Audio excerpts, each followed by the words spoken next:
नमस्कार दोस्तों, स्वागत है आप सभी का। टाइम हो चुका है ईवीएस क्लास का। इसमें हम डिस्कस करने वाले हैं शेल्टर यानी आवास के बारे में। प्रीवियस क्लास में हमने पढ़ा था फूड और न्यूट्रिशन के बारे में, और आज के इस क्लास के अंदर हम डिस्कस करेंगे शेल्टर के बारे में। सबसे पहले हमने पढ़ा था अपनी क्लास में फैमिली और रिलेशनशिप के बारे में हमने जाना, उसके बाद हमने फूड और न्यूट्रिशन के बारे में जाना। आज हम बात करेंगे शेल्टर यानी आवास की हम बात करेंगे। तो आवास मतलब क्या? आवास मतलब आप जिस घर के अंदर रह रहे हैं, जैसे घर के अंदर रह रहे हैं, उसी को हम आवास कहते हैं। ठीक है, सो आवास की बात की जा रही है, आवास शेल्टर की बात की जा रही है, तो इसके बारे में पढ़ेंगे डिटेल में। सो आगे बढ़ते हैं। यहाँ से आप मेरे बारे में जानते हैं, मैं हूं रीना महिला और आप लोगों को ईवीएस और करंट अफेयर्स करवाती हूँ।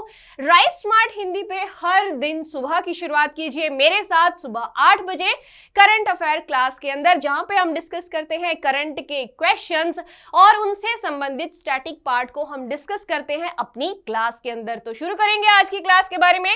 सो क्लास जो है ये आप अपनी स्क्रीन पे देख रहे हैं, ये है वेरियस टाइप ऑफ हाउसेस। कितने प्रकार के घर हैं यहाँ पे? देखो, सबसे पहला पॉइंट कि घर किस लिए होता है। पहला देखो, घर किस लिए है कि बारिश जब आती है तो बारिश से बचाने के लिए हमें घर की जरूरत होती है, छत की जरूरत होती है। ठंड के समय पे ठंड से बचने के लिए भी हमें घर की जरूरत है। इनफैक्ट गर्मी से बचने के लिए भी हमें घर की जरूरत होती है। तो क्या हम यहां से कह सकते हैं कि घर, आवास यानी शेल्टर जो है, हमें किसके अकॉर्डिंग बनाना चाहिए? हमारे क्लाइमेट के अकॉर्डिंग बनाना चाहिए। तो मतलब कि हम अपने क्लाइमेट के आधार पे ही घरों का निर्माण करते हैं। जहां बर्फ पड़ती है तो वहां पे हम इग्लू का निर्माण करते हैं। ऐसे ऐसे घर रहते हैं, आप देख सकते हैं अपनी स्क्रीन पे। टेंट भी हम बनाते हैं, टेंट में भी कुछ लोग रहते हैं। उसके अलावा हट के अंदर ये हाउस बोट आप देख सकते हैं। उसके अलावा यहाँ पे आपने इस प्रकार की वैन को भी देखा होगा, स्पेशली जो टीवी सीरियल्स या फिर शूटिंग के लिए बाहर जाते हैं तो इस प्रकार के कैरावैन्स को कैरी करते हैं। या फिर आपने स्वदेश मूवी देखी होगी तो वहां पे शाहरुख खान इस प्रकार की कैरावैन में ही रहते थे। ठीक है, सो याद रखिएगा, ये अलग अलग प्रकार के हाउसेज हैं, घर है, शेल्टर है, आवास है। तो यहां से हमें एक ही बात समझनी है कि क्लाइमेट यानी कि मौसम के आधार पे किस प्रकार का क्लाइमेट है, किस प्रकार का उस जगह पे वेदर रहता है, तो उसके आधार पे ही घरों का निर्माण किया जाता है। फॉर एग्जाम्पल, अगर बहुत ज्यादा बर्फ पड़ती है, बहुत ज्यादा बारिश होती है, उसके आधार पे ही घरों का निर्माण किया जाता है। तो आज हम पढ़ेंगे अपनी इस क्लास में शेल्टर के बारे में, आवास के बारे में। तो शुरू करते हैं अपनी क्लास। तो सबसे पहले हम बात करते हैं हमारे देश की। हमारे देश के अंदर अगर हम बात करते हैं सो अलग अलग राज्य के अंदर सेम वे से जैसे हमने फूड की क्लास में, फूड एंड न्यूट्रिशन में पढ़ा था कि भारत के अंदर अलग अलग राज्यों में अलग अलग फूड हैबिट्स है। क्यों? किस आधार पे कि क्या क्या वहां पे अवेलेबिलिटी है, किस प्रकार की फसलें उगती हैं, उसी के आधार पे हमने क्या क्या था कि फूड हैबिट्स भी वैसे ही डेवलप होती है। ठीक है, तो सेम वे से यहां पे कहा गया है कि हमारे देश में अलग अलग राज्यों के अंदर अलग अलग प्रकार के घर हैं। ठीक है, जिसमें लोग गर्मी से बचने के लिए, सर्दी से बचने के लिए, तूफान से बचने के लिए या किसी भी प्रकार की आपदा आती है तो उससे बचने के लिए घरों का निर्माण करते हैं। ठीक है, सो हम यहाँ पे एक ही पॉइंट समझना है कि जलवायु, ठीक है, अलग अलग राज्यों में अलग अलग जलवायु पाई जाती है और इसी जलवायु के आधार पे घरों का निर्माण होता है। और यही याद रखना है यहाँ से इंपॉर्टेंट पॉइंट कि जलवायु के अनुसार हर जगह क्या किया जाता है? घरों का निर्माण किया जाता है। और इसी जलवायु के आधार पे ही यहाँ पे अलग अलग प्रकार के घर पाए जाते हैं। राज्य के अंदर अलग अलग तरीके के जो घर हैं वो देखने को मिलते हैं। ठीक है, इतनी सी बात समझ ली है, तो आगे बढ़ते हैं। एक चीज याद रखिएगा, जैसे मैंने आपसे बात की कि क्लाइमेट के आधार पे मैंने कहा कि जिस प्रकार का क्लाइमेट होगा, जलवायु होगी, उसी आधार पे, उसी के बेसिस पे घरों का निर्माण किया जाता है। ठीक है, ये चीज हमने समझ ली। उदाहरण के लिए अगर हम बात करते हैं असम की, अगर हम बात करें, ठीक है, सो अगर हम बात करते हैं असम की, तो असम के अंदर, असम में बहुत ज्यादा बारिश होती है। ठीक है, सो पहला पॉइंट क्या है कि हमने इसके क्लाइमेट को समझ लिया कि असम में बहुत ज्यादा बारिश होती है। तो यहां पे घर कैसे होंगे, ऐसे घर होंगे जिसमें बारिश से बचा जा सके, ठीक है। सो मतलब पहला पॉइंट ये है कि अगर बहुत ज्यादा बारिश हो गई और घर नीचे होंगे तो उसके उनके घरों में क्या होगा, पानी भर जाएगा। तो पहला पॉइंट यहां से समझ लिया कि घर असम के अंदर कैसे होंगे, ऊंचे होंगे ताकि घरों के अंदर पानी ना घुस पाए, ठीक है। सो यही बात ये कहता है कि असम के अंदर बारिश बहुत ज्यादा होती है, इसीलिए यहां पर घर जो है जमीन से 10 से 12 फुट, ठीक है। सो 10 से 12 फुट ऊंचे होते हैं, या फिर हम कह सकते हैं 3 से 3.5 मीटर की ऊंचाई पे घरों का निर्माण किया जाता है। और इसी प्रकार से सवाल भी आपसे पूछ लेगा, ऐसा कौन सा राज्य है जहां पे घरों का निर्माण 3 से 3.5 मीटर की ऊंचाई पे किया जाता है, ठीक है। तो आपको सीधे सीधे आंसर करना है कि असम के अंदर ऐसा होता है, ठीक है। सो इन घरों को मजबूत बांस के खंभों पर बनाया जाता है, ठीक है। सो आप स्क्रीन पे भी देख सकते हैं कि मजबूत बांस के खंभों के ऊपर इसको बनाया जाता है, और घर के अंदर लकड़ी के जो घर के अंदर इंटीरियर है वहां पे भी लकड़ी का इस्तेमाल किया जाता है, ठीक है। सो घर के अंदर भी क्या किया जाता है, लकड़ी, ठीक है। सो इनसाइड भी, इंटीरियर भी किससे बनाते हैं, लकड़ी से बनाते हैं, ठीक है। सो यहां से 2 पॉइंट समझना है, असम के अंदर घर कैसे होंगे, जमीन से ऊपर होंगे, ऊंचे होंगे, ठीक है। 3 से 3.5 मीटर की ऊंचाई पे होंगे, और वो जो बेस रहेगा वो किसके ऊपर बनाते हैं, बांस के खंभों के साथ मजबूती दी जाती है, ठीक है। आगे बढ़ते हैं, अगला एग्जाम्पल लेते हैं हम। अगला एग्जाम्पल हम लेंगे हिमाचल का, ठीक है। हिमाचल का मनाली की बात करते हैं, ठीक है। सो मनाली में क्या है, मनाली में बारिश भी बहुत होती है और बर्फ भी पड़ती है, ठीक है। सो घर यहाँ पे कैसे होंगे, ऐसे घर होंगे जो हमें बारिश से बचा सके और स्नो से भी बचा सके, बर्फ से भी बचा सके, ठीक है। सो यहाँ पे घर जो है बेसिकली कैसे रहेंगे, ये एक पहाड़ी इलाका है, तो घर जो है पहाड़ी भी है, बर्फ भी है, बारिश भी है, जो तीनों चीजों से हमें बचा सके, ऐसे घरों का हमें यहां पे निर्माण करना होगा। तो यहां घर कैसे बने होते हैं, पत्थर के या फिर लकड़ी के बनाए जाते हैं, ठीक है। सो एक ही पॉइंट समझना है कि घर जो है लकड़ी या फिर किसके, पत्थर के बनाए जाते हैं। कहां पे, मनाली के अंदर, हिमाचल के अंदर, ठीक है। सो आगे बढ़ते हैं, यहां से अगला एग्जांपल राजस्थान का ले लेते हैं। राजस्थान के अंदर क्या है, राजस्थान जो है भारत का रेगिस्तानी इलाका है, ठीक है। सो यहां पे क्या है, डेजर्ट एरिया, बहुत ज्यादा गर्मी पड़ती है। अगर हम बात करें दिन में बहुत ज्यादा गर्मी पड़ेगी और रात के अंदर क्या होगा, रात के अंदर बेसिकली ठंड हो जाएगी, ठीक है। रेतीला एरिया है, दिन में रेत तपती है, रात के समय पे क्या होगा, रेत ठंडी हो जाएगी, ठीक है। सो यहाँ पे घर कैसे होते हैं, राजस्थान की अगर बात करते हैं तो राजस्थान में बहुत ज्यादा गर्मी होती है और बारिश बहुत कम होती है, ठीक है। सो हम यहाँ पे भी क्या करेंगे, वहां के क्लाइमेट को पहले देखेंगे, ठीक है। सो यहाँ पे गर्मी बहुत ज्यादा होती है और बारिश बहुत कम होती है, तो यहाँ पे जो घर होंगे तो मिट्टी से बनाए जाएंगे, ठीक है। किससे बनाएंगे, मिट्टी से यहाँ पे घर बनाएंगे, और घरों की दीवारें बहुत मोटी पाई जाती है, ठीक है। सो कैसी होंगी, दीवारें जो है बहुत मोटी पाई जाती है, और इन दीवारों को मिट्टी से लीपा पोता जाता है। मिट्टी क्या है, ठंडी रहती है, ठीक है। सो ये चीज याद रखना कि यहाँ पे बहुत ज्यादा गर्मी होती है, बहुत कम बारिश है, तो दीवारें मोटी हैं यहाँ पे, साथ ही साथ यहाँ पे मिट्टी से दीवारों को लीपा जाता है, ठीक है। सो मिट्टी से दीवारों को लीपा जाता है, और जो छतें होती हैं घरों की, वो कैसी होंगी, वो कंटीली झाड़ियों से बनाई जाती हैं, ठीक है। सो यहाँ पे राजस्थान की विशेषता क्या है, राजस्थान का क्लाइमेट क्या है, बहुत ज्यादा गर्मी पड़ती है और बहुत ही थोड़ी बारिश होती है, तो इसीलिए घरों के अंदर जो दीवारें हैं वो मोटी रखी गई हैं और उनके ऊपर मिट्टी से उसको लिपा पोता जाता है, ठीक है। और उसके बाद छत कैसी बनाते हैं, छत यहाँ पे कंटीली झाड़ियों से छत बनाई जाती है, ठीक है। सो ये पॉइंट यहाँ पे ध्यान रखना है, जब भी क्वेश्चन पूछा जाए, ये डिस्क्रिप्शन दिया जाए, तो आंसर हमें क्या रखना है, राजस्थान रखना है। तो आगे बढ़ते हैं, यहाँ पे श्रीनगर की बात कर लेते हैं। श्रीनगर के अंदर डल लेक है, एक तो क्वेश्चन यहीं से ही बन गया कि डल लेक कहां पे स्थित है, तो याद रखना श्रीनगर के अंदर डल लेक है। सो डल लेक के अंदर क्या है, हाउस बोट, शिकारा सुना होगा, जो भी लोग कश्मीर गए होंगे उन्होंने शिकारा और हाउस बोट के बारे में जरूर सुना होगा, ठीक है। मिशन कश्मीर मूवी आपने देखी होगी, जहां पे प्रीति जिंटा का गाना भी है एक फेमस, ठीक है। सो ये चीज आप लोगों ने देखी होगी। तो शिकारा हाउस बोट जो है बेसिकली यहाँ पे नीले पहाड़ों के बीच में डल लेक है और डल लेक के अंदर वहां का शिकारा और हाउस बोट जो है बेहद फेमस है, बेहद प्रचलित है। ठीक है, आगे बढ़ते हैं। यहाँ पे लद्दाख की बात कर लेते हैं। हम पहुंच चुके हैं जम्मू कश्मीर के अंदर, भारत के शीर्ष में पहुंच चुके हैं। तो लद्दाख की अगर हम बात करते हैं, लद्दाख के अंदर घर कैसे होते हैं, यहां से लद्दाख पे भी कई बार, बहुत बार क्वेश्चन आता है। जब हम प्रीवियस ईयर क्वेश्चन डिस्कस कर रहे थे तो वहां पे लद्दाख से संबंधित जो क्वेश्चन है वो बार बार उनके घरों के से संबंधित क्वेश्चन बार बार पूछा गया। उसके अलावा यहाँ पे चांगपा ट्राइब से भी सवाल कई बार आया है। ठीक है, सो यहाँ पे हम बात कर रहे हैं लद्दाख की। लद्दाख के अंदर घर कैसे होते हैं? लद्दाख में जो मैक्सिमम घर होते हैं वो 2 मंजिले होते हैं। ठीक है, कैसे होते हैं? 2 मंजिले होते हैं, जिसमें नीचे का जो एरिया है, ठीक है, जो नीचे है वहां पे ये अपने जानवरों को रखते हैं और पहली मंजिल पे यानी ऊपर कौन रहते हैं? खुद रहते हैं। ठीक है, सो यहाँ पे नीचे जानवरों को और ऊपर खुद रहते हैं। और तो यहाँ पे इसीलिए ही मैक्सिमम 2 मंजिले घर बनाने का प्रचलन है। ठीक है, और इन घरों के अंदर, ठीक है, सो इन घरों को पत्थरों से काट कर, ठीक है, इन घरों को कैसे बनाया गया है? पत्थरों से काट कर एक के ऊपर एक रख के बनाया गया है। ठीक है, सो लद्दाख में घर कैसे हैं? 2 मंजिले हैं और पत्थरों को एक के ऊपर एक रख के बनाया गया है।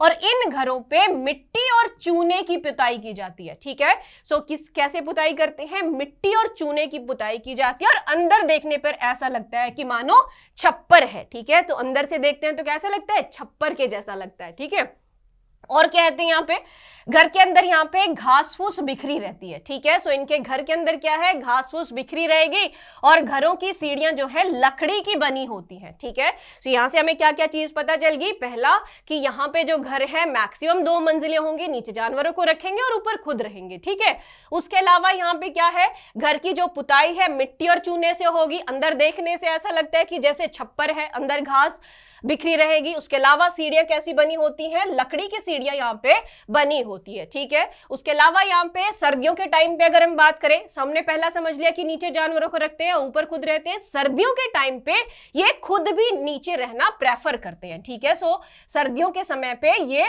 खुद नीचे की मंजिल पर जानवरों के पास ही रहते हैं। ठीक है, ये पॉइंट भी समझ लिया हमने। ठीक है, घरों की नीचे की मंजिल में कोई खिड़की नहीं होती है। इंपॉर्टेंट पॉइंट है, कई बार जब डिस्क्रिप्शन देता है तो ये चीज याद रखना कि यहां पे जो नीचे की मंजिल है तो वहां कोई भी खिड़की नहीं होती है। सो इन घरों की नीचे की मंजिल में कोई खिड़की नहीं होती है। ठीक है, सो अब हम बात कर रहे हैं चांगथांग की। ठीक है, चांगथांग कहां पे? चांगथांग जो है लगभग 5000 मीटर की ऊंचाई पे बना हुआ है। ठीक है, सो पथरीला सुनसान मैदानी इलाका है ये। ठीक है, चांगथांग याद रखिएगा, चांगथांग जो है 5000 मीटर की ऊंचाई पे है और लगभग सुनसान और पथरीला सा एरिया ये। ठीक है, सो यहाँ पे लोग कैसे रहते हैं? यहाँ लोग जो है टेंट के अंदर रहते हैं। कैसे? टेंट के अंदर रहते हैं। और इन टेंटों को क्या कहते हैं? इन टेंटों को कहा जाता है रेबो। ठीक है, क्या कहा जाता है? रेबो कहा जाता है। ठीक है, और टेंट बनाने के लिए ये पट्टियों का इस्तेमाल करते हैं। किसका? पट्टियों का इस्तेमाल करते हैं। और ये पट्टियां कहां से मिलती हैं? ये पट्टियां इन्हें जो याक होता है, याक के बालों से बनाई जाती है। ठीक है, सो याक के बालों से बुनकर बनाई जाती है पट्टियां, जिनका इस्तेमाल रेबो यानी टेंट के निर्माण में किया जाता है। ठीक है, सो सिलकर ये जो पट्टियां हैं याक के बालों से जो बुनी जाती हैं उनको सिलकर जोड़ लिया जाता है तथा ये पट्टियां बहुत ही गर्म होती हैं। ठीक है, गर्म होती हैं, मजबूत होती हैं और इन पट्टियों को 9 डंडियों, ठीक है, 9 डंडियों के सहारे, ठीक याद रखिए, 9 डंडियों के सहारे जमीन से बांधकर बना दिया जाता है रेबो को। ठीक है, सो रेबो क्या है? टेंट को क्या कहा जाता है? रेबो कहा जाता है।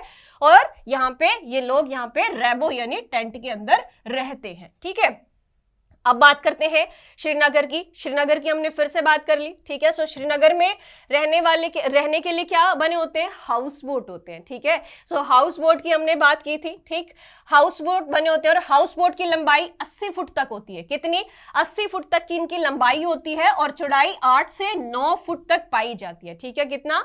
8 से 9 फुट तक की यहाँ पे चौड़ाई पाई जाती है। ठीक है, हाउस बोट कई बड़े घरों के अंदर की छतों पर लकड़ी की सुंदर नक्काशी से बनाई जाती है। ठीक है, सो यहाँ पे कैसे बनाई जाती है? सुंदर नक्काशी से। ठीक है, सो ये जो हाउस बोट है ये देखने में बहुत ही सुंदर होती है। ठीक है, और इन नक्काशियों से सबसे खास सुंदर डिजाइन खत्मबंद है। ठीक है, सो यहाँ पे डिजाइन जो है खत्मबंद है। ये डिजाइन जिग्सा पजल, ठीक है, जिग्सा पजल जैसा दिखाई देता है। ठीक है, कैसा दिखाई देता है?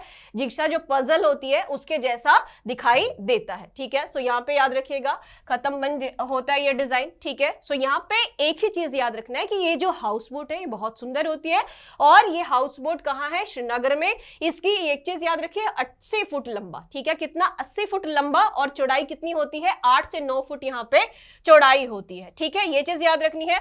और यहाँ के पुराने घरों की एक खास बात है, वो क्या है कि इनमें जालीदार खिड़कियां पाई जाती है। यहाँ के घरों में क्या खास बात है? यहाँ पे जो खिड़कियां हैं वो कैसी हैं? जालीदार खिड़कियां पाई जाती है। ठीक है, सो ये चीज याद रखिएगा, जालीदार खिड़कियां यहाँ पे पाई जाती है। ठीक है, उसके अलावा एस्किमोस की हमने बात की थी। ठीक है, सो यहाँ पे इग्लू है। ठीक है, इसको क्या कहते हैं? जो लोग बर्फ में रहते हैं। ठीक है, स्पेशली अगर हम बात करें कनाडा की, कनाडा के अंदर बहुत ज्यादा बर्फ गिरती है, तो बर्फ के अंदर बेसिकली बर्फ जो है, बर्फ से बचने के लिए इस प्रकार के इग्लूस का इस्तेमाल किया जाता है। ठीक है, और ये जो बर्फ है, ये जो इग्लूस है, ये किससे बने होते हैं? ये बने होते हैं बर्फ से ही। ठीक है, सो एस्किमोस, ठीक है, एस्किमोस अपने घर बर्फ से बनाते हैं, जिन्हें इग्लू कहा जाता है। क्या कहा जाता है? इग्लू कहा जाता है। श्रीनगर में डल झील के, देखो ये चीज हमने समझ ली कि इग्लू, ठीक है, सो इग्लू क्या है? इग्लू ऐसा घर ही आप मान सकते हैं, यहाँ पे बर्फ से बहुत ज्यादा ठंड होती है, ठंड से बचने के लिए। ठीक है, सो यहाँ पे बर्फ से का इस्तेमाल किया जाता है। बर्फ जो है एक प्रकार की इंसुलेटर होती है जो ठंड से बचने में मदद करती है। ठीक है, सो ये चीज याद रखिएगा कि इग्लू जो है कैसे घर होते हैं? ऐसे जहां पे बहुत ज्यादा बर्फ पड़ती है। ठीक है, सो इतने से पॉइंट हमने यहाँ से समझ लिए हैं। ठीक है, सो आगे बढ़ते हैं हम यहाँ से। क्वेश्चन क्या है? निम्न में से कौन सा युग्म अन्य से भिन्न है? ठीक है, सो आपको बताना है इनमें से कौन सा डिफरेंट है। ठीक है, सो पहला ऑप्शन है गाय भैंस, और दूसरा है शेर और हाथी, तीसरा है हिरन और गैंडा, चौथा है बाघ और चिंपैंजी। आपको बताना है इनमें से डिफरेंट पेयर कौन सा है। तो हमारे पास आंसर क्या है? आंसर हमारे पास गाय और भैंस हो जाता है। सो यहाँ पे गाय और भैंस क्यों है? क्योंकि हम इनको डोमेस्टिकेट कर सकते हैं। ठीक है, सो रेस्ट को हम डोमेस्टिकेट नहीं कर सकते हैं। ठीक है, सो इसीलिए आंसर क्या है? गाय और भैंस यहाँ पे आंसर हो जाता है। अगला क्वेश्चन क्या है? निम्नलिखित में से कौन सा युग्म उभयचर जीव को बताता है? ठीक है, यहाँ पे क्या बताना है? यहाँ पे कुछ ऑप्शंस दिए हुए हैं, आपको इनमें से बताना है कौन सा एम्फीबियन है। ठीक है, सो एम्फीबियन कौन सा है? एम्फीबियन यहाँ पे ऑप्शन है सांप और बिच्छू, सांप एवं चींटी, मेढक एवं मगरमच्छ, सांप एवं स्लोथ। ठीक है, सो यहाँ पे एम्फीबियन पहले समझ लेते हैं। उभयचर जीव कौन से होते हैं? ऐसे जीव जो पानी में भी रह सकते हैं और जमीन पे भी रह सकते हैं। ठीक है, सो वाटर के अंदर भी और टेरिटोरियल एरिया के अंदर भी रह सकते हैं। ऐसे जीवों को हम क्या कहते हैं? एम्फीबियन कहते हैं, या फिर हम कह सकते हैं उभयचर कह सकते हैं। ठीक है, सो आंसर कीजिएगा यहाँ पे, बताइए इनमें से कौन से जीव जो है वो उभयचर है, एम्फीबियन है। तो आंसर क्या है हमारे पास? आंसर हमारे पास मेढक और मगरमच्छ हो जाता है। ठीक है, सो आंसर क्या है? मेढक और मगरमच्छ। ठीक है, अगले क्वेश्चन पे जाते हैं। अगला क्वेश्चन, निम्नलिखित कथनों पर विचार कीजिए। ठीक है, ऑप्शन हमारे दिए हुए हैं। पहला है मधुमक्खी, मकड़ी, बिच्छू आदि समूह में रहने वाले जीव हैं। ठीक है, फर्स्ट क्या है कि जो मधुमक्खी होती है, मकड़ी होती है और जो बिच्छू होते हैं वो क्या है? समूह में रहते हैं, ग्रुप में रहते हैं। ठीक है, नेक्स्ट वन इज चूहा, चींटी, केचुआ आदि मनुष्य के घरों में रहने वाले जीव होते हैं। क्या वो घरों के अंदर रहते हैं? सो आपको बताना है इनमें से कौन से स्टेटमेंट सही है, ट्रू स्टेटमेंट हमें यहाँ पे पहचाननी है। ठीक है, सो आंसर क्या है हमारे पास? दोनों ही स्टेटमेंट रॉन्ग स्टेटमेंट है। सो दोनों ही स्टेटमेंट कैसी है? रॉन्ग है। मधुमक्खी, मकड़ी, बिच्छू जो है समूह की बात करता है। क्या बिच्छू जो है समूह में रहता है? नहीं, बिच्छू जो है समूह में नहीं रहता है। ठीक है, सो चूहा, चींटी, केचुआ जो है मनुष्य के घरों में रहने वाले जीव नहीं है। ठीक है, सो यहाँ पे आपके घर के अंदर चूहा है, इसका मतलब ये नहीं है कि वो आपके साथ रहता है। ठीक है, सो अगला क्वेश्चन है हमारा, निम्नलिखित कथनों में से कौन सा कथन सत्य है? ठीक है, ट्रू स्टेटमेंट्स पहचाननी है।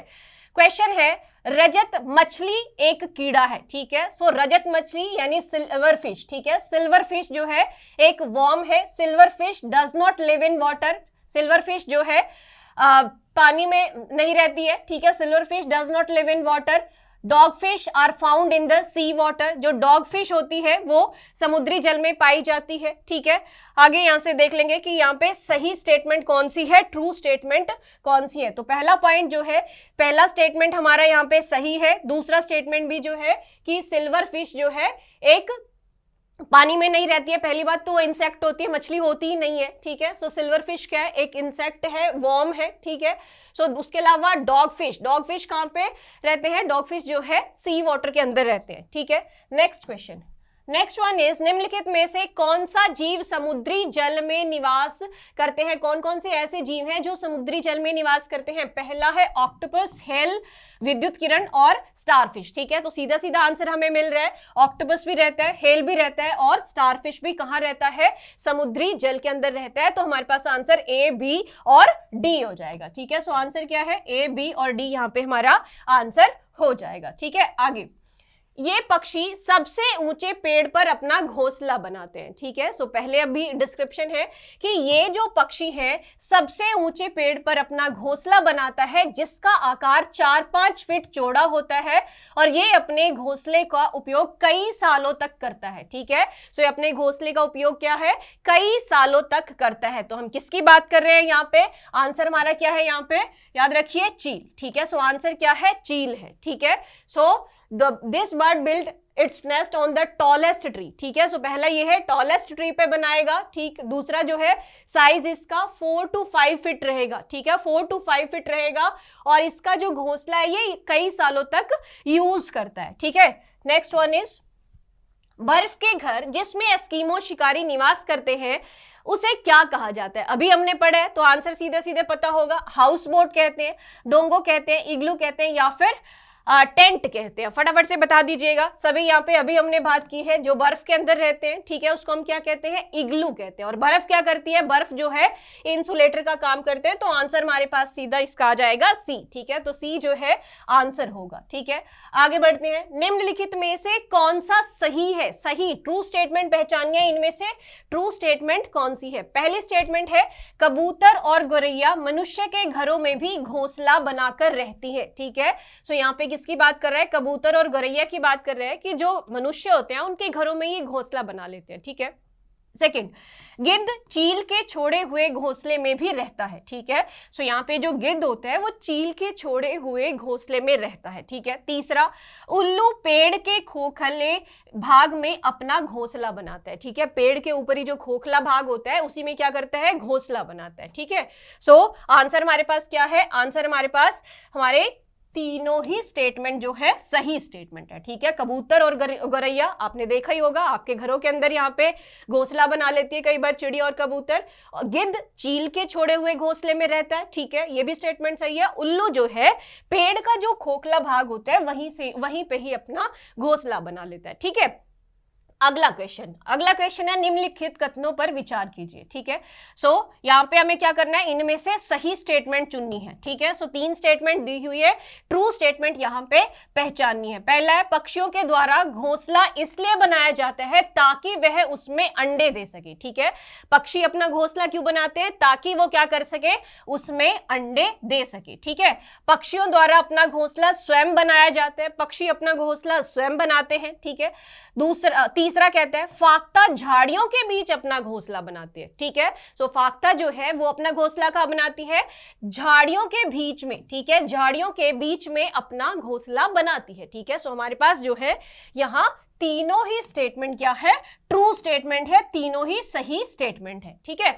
अगला क्वेश्चन जो है, जुलाही चिड़िया के विषय में कौन सा कथन सही है। कौन सी चिड़िया है, जुलाही चिड़िया है। जुलाही चिड़िया के रिगार्डिंग यहाँ पे 3 स्टेटमेंट दी हुई है, आपको यहाँ से ट्रू स्टेटमेंट पहचाननी है, ठीक है। पहला कहते हैं ये अपना घोंसला लालटेन की तरह बनाते हैं। कैसे बनाते हैं, लालटेन की तरह बनाते हैं। इनके घोंसले टहनियों से लटके होते हैं, ठीक है। सो इनके घोंसले कैसे हैं, पेड़ों की टहनियों से लटके होते हैं। तीसरा स्टेटमेंट, घोंसला बनाने का कार्य नर पक्षी के द्वारा किया जाता है, ठीक है। सो यहाँ पे जो नर पक्षी होता है वो क्या करता है, घोंसला बनाता है, ठीक है। सो घोंसला जो है किसके द्वारा बनाया जाता है, नर पक्षी के द्वारा बनाया जाता है, ठीक है। सो तीनों ही स्टेटमेंट सही है। तीनों ही स्टेटमेंट एक बार समझ लेंगे कि ये अपना घोंसला कैसा बनाते हैं, लालटेन के जैसा। देखो यहाँ पे स्टेटमेंट से हमें सीखते हुए भी चलना है कि यहाँ पे ये जो क्वेश्चन है ये रिपीटेड क्वेश्चन है, ठीक है। सो पहला कहता है जुलाही चिड़िया के बारे में ही हमें स्टेटमेंट है। पहला क्या है कि अपना घोंसला कैसे बनाते हैं, लालटेन के जैसा। दूसरा कहते हैं घोंसले टहनियों से लटके हुए होते हैं। तीसरा कहता है कि घोंसले का कार्य कौन करता है, कौन बनाता है, जो नर पक्षी होता है उनके द्वारा यहाँ पे घोंसला बनाया जाता है। ठीक है, अगला क्वेश्चन, निम्नलिखित कथनों पर विचार कीजिए। ठीक है, सो यहाँ पे स्टेटमेंट दी हुई है, इनमें से भी हमें क्या करना है, ट्रू स्टेटमेंट पहचाननी है, सही स्टेटमेंट पहचाननी है। पहला कहता है घर मनुष्य का स्थायी निवास स्थल होता है। ठीक है, जो घर होता है वो मनुष्य का कैसा जो रेजिडेंस है वो कैसा होता है, स्थायी निवास स्थल होता है। ठीक है, दूसरा चिड़ियाघर जीव जंतुओं का अस्थायी निवास स्थल होता है। ठीक है, जो चिड़ियाघर होता है वो जीव जंतुओं को क्या होता है, अस्थायी स्थल होता है। तो इनमें से हमें क्या पहचानना है, इनमें से हमें ट्रू स्टेटमेंट पहचानना है। ठीक है, सो यहाँ पे बेसिकली क्या है, दोनों ही स्टेटमेंट सही स्टेटमेंट है। ठीक है, सो पहला जो था कि मनुष्यों का स्थायी निवास क्या होता है, जो जहां वो रहते हैं, जो रेजिडेंस उनका होता है वो उनका परमानेंट रेजिडेंस होता है, जो घर है। ठीक है, सो घर क्या है, उनका परमानेंट रेजिडेंस होता है। दूसरा जो चिड़ियाघर होता है वो जीव जंतुओं का कैसा है, टेम्परेरी घर है। ठीक है, क्या है, टेम्परेरी हैबिटाट है। ठीक है, सो टेम्परेरी निवास है यहाँ पे। अगला क्वेश्चन, निम्नलिखित में से कौन सा कारक आवास निर्माण को प्रभावित नहीं करता है। ठीक है, सो जब हम घर बनाते हैं, घर बनाते वक्त यहाँ पे इनमें से कौन सा जो पॉइंट है वो कंसीडर नहीं किया जाता है। ठीक है, जब भी घर का निर्माण किया जाता है, घर के निर्माण में इन पॉइंट में से किसको ध्यान में नहीं रखा जाएगा। पहला कहता है स्थान को भौगोलिक स्थिति। ठीक है, स्थान की जो भौगोलिक स्थिति है उसको नहीं देखा जाएगा। ठीक है, वहां पे वो समतल है, पहाड़ी है, किस प्रकार का एरिया है, इसको कंसीडर नहीं किया जाएगा। ठीक है, क्या ऐसे कंसीडर करता है। ठीक है, हमें क्या करना है, यहाँ पे ऐसा पॉइंट चुनना है जिसको कंसीडर नहीं करते हैं। ठीक है, सो पहला कहता है कि स्थान की भौगोलिक स्थिति को। ठीक, दूसरा कहता है व्यक्ति की सामाजिक स्थिति को। ठीक है, तीसरा कहता है विशेष स्थान की जलवायु, वहां की जलवायु कैसी है, क्लाइमेट कैसा है। चौथा कहते हैं कि व्यक्तियों का पारिवारिक आकार कितना है, कितना बड़ा परिवार है। ठीक है, तो ये चीज ध्यान में रख के बनाई जाती है। तो पहला पॉइंट जो है कि क्या, देखो घर जो है हमने बात की, सबसे पहले ही हमने बात की कि घर कहां पे है। ठीक है, हमने राजस्थान की बात की जहां पे मोटी मोटी दीवारें बनाई जाती है। ठीक है, उसके अलावा हमने हिमाचल की बात की, उसके बाद हमने असम के घरों की बात की, लद्दाख के घरों की बात की। तो हर जगह पे जो ग्राफिक को देखा गया, उसके अलावा वहां के क्लाइमेट को भी देखा गया, और व्यक्ति की सामाजिक स्थिति कैसी है वो भी उनके घरों से ही पता चलती है। इसको भी कंसीडर यहाँ पे किया जाता है। ठीक है, सो यहाँ पे जो स्टेटमेंट है वो क्या है, फैमिली। ठीक है, सो फैमिली का साइज जो है बेसिकली कंसीडर नहीं किया जाता है जब घर बनाए जाते हैं। ठीक है, सो यहाँ पे जो पॉइंट है वो यही है कि जब घर बनाया जाता है, हाउस कंस्ट्रक्शन के समय पे किसको कंसीडर नहीं किया जाएगा, यहाँ पे फैमिली साइज को। ठीक है, अगला, निम्नलिखित कथनों पर विचार कीजिए, और यहां पे क्या है, सही स्टेटमेंट पहचाननी है। ठीक है, सो यहां पे स्टेटमेंट दी हुई है, A B C D 3 statement दी हुई है, यहां से हमें सही स्टेटमेंट पहचाननी है।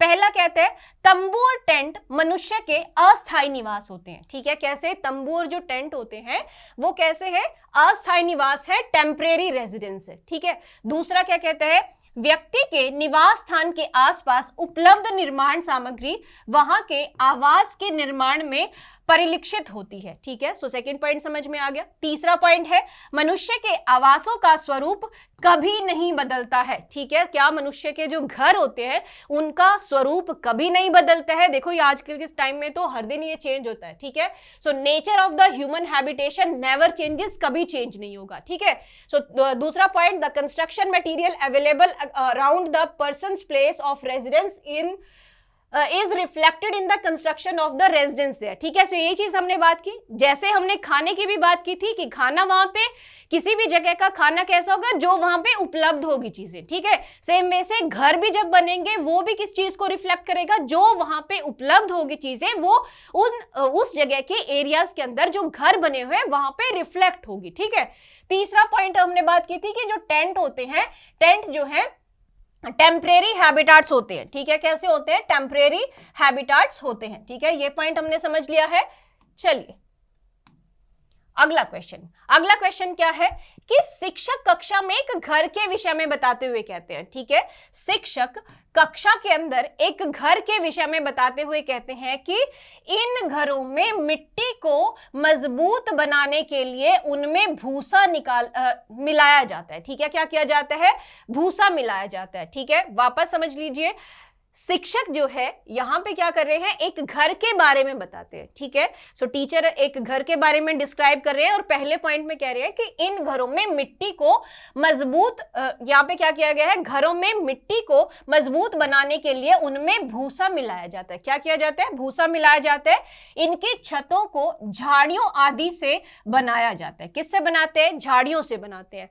उसके बाद इसमें नीम या कीकर की लकड़ियों का प्रयोग किया जाता है। किसकी, नीम और कीकर की लकड़ियों का प्रयोग अधिक किया जाता है। तो बताइए यहाँ पे जो शिक्षक द्वारा ये सारा डिस्क्रिप्शन दिया गया है, तो बताइए कि शिक्षक द्वारा किस प्रकार के घर के विषय में बताया गया है। किस प्रकार के घर के विषय में बताया है, लकड़ी के घर के बारे में, मिट्टी के घर के बारे में, हाउस बोट या फिर टेंट के बारे में। यहां तो समझ में आ गया कि यहाँ पे पहले ही कहता है तो मिट्टी को मजबूत बनाने के लिए, ठीक है, क्या करते हैं, यहाँ पे भूसे को मिला देते हैं उसमें, ठीक है। सो घर कैसा रहेगा, मिट्टी का घर, ठीक है। सो मिट्टी के घर के बारे में डिस्क्रिप्शन यहाँ पे टीचर दे रहे हैं, ठीक है। सो ये थे हमारे क्वेश्चन जिनके बारे में हमें डिस्कस करना था और इसके साथ ही हमारा शेल्टर यानी आवास का चैप्टर खत्म होता है, ठीक है। सो इतना सा पॉइंट समझना है अभी के लिए, केवल इतना ही। That's all from my side guys, thank you so much, have a nice day, all the very best for your examination.